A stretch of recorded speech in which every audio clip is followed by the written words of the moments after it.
ரஜினிகாந்துக்கு சில தினங்களுக்கு முன்னாடி ஒரு மிரட்டல் கடிதம் வந்தது. அதுல ஹாஜி மஸ்தானோட மகன் என்னோட அப்பாவோட வாழ்க்கையை படமா எடுக்கிறீங்க அப்படின்னு கேள்விப்பட்டேன். அவரை ஒரு கேங்ஸ்டரா நீங்க காட்டுறதுல எனக்கு உடன்பாடு இல்லை என்பது போல ஒரு கடிதத்தை வெளியிட்டாரு. நடிகர் தனுஷ் ஒரு அறிக்கையை நேற்று வெளியிட்டிருக்காரு. அதுல இது கற்பனை கதை தான், ஹாஜி மஸ்தானோட கதை இல்லை அப்படின்னு குறிப்பிட்டிருக்காரு.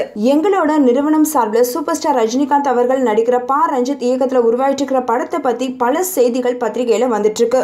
அப்படி வந்த செய்திகள்ல ஒண்ணுதான் திரு ஹாஜி மஸ்தான் அவர்களோட வாழ்க்கை வரலாற்றுல பின்னணியா கொண்ட கதையா இந்த படம் உருவாகி வருது அப்படின்ற ஒரு செய்தியும் பத்திரிகையில வெளியாச்சு. இந்த செய்தியை அடிப்படையா கொண்டு திரு ஹாஜி மஸ்தான் அவர்களோட வளர்ப்பு மகனான திரு சுந்தர் சேகர் மிஸ்ரா அவர்கள் இது சம்பந்தமா திரு சூப்பர் ஸ்டார் ரஜினிகாந்த் அவர்களுக்கு கடிதம் அனுப்பியிருக்காரு. அந்த கடிதம் தொடர்பா இதற்கு விளக்கம் அளிக்கிற வகையில நாங்க தயாரிச்சுட்டு வர இந்த படம் மும்பைய பின்னணியா கொண்ட கற்பனை கதை மட்டுமே. இந்த படத்தோட கதை யாரோட வாழ்க்கை வரலாற்றுலையோ அல்லது அவங்களோட நிஜ சம்பவங்களையோ கொண்டு உருவாக்கப்பட்ட கதை கிடையாது. குறிப்பா இந்த படத்தோட கதை எந்த வகையிலையும் திரு ஹாஜி மஸ்தான் மற்றும் அவர்களோட குடும்பம் பின்னணியை கொண்டு உருவாக்கப்பட்ட கதை கிடையாது. இது சம்பந்தமா படத்தோட இயக்குனர் திரு பா ரஞ்சித் அவர்கள் தன்னை தொடர்பு கொண்ட பத்திரிகையாளர்கள் கிட்ட இது ஹாஜி மஸ்தான் அவர்களுடைய கதை இல்லைன்ற விளக்கத்தை கொடுத்திருக்கிறது குறிப்பிடத்தக்கது. இது ஹாஜி மஸ்தான் அவர்களுடைய கதைன்ற செய்திக்கு முற்றுப்புள்ளி வைக்கிற வகையில எங்களோட இந்த விளக்க அறிக்கையை அளிக்கிறோம்னு தனுஷ் அறிக்கை விட்டிருக்காரு. 1000 தான் இருந்தாலும் மாமனாருக்கு ஒரு பிரச்சனைனா சும்மா இருப்பாரா மருமகன்? கண்டிப்பா அந்த பிரச்சனைக்கான சொல்யூஷனையும் கொடுத்துருவாரு.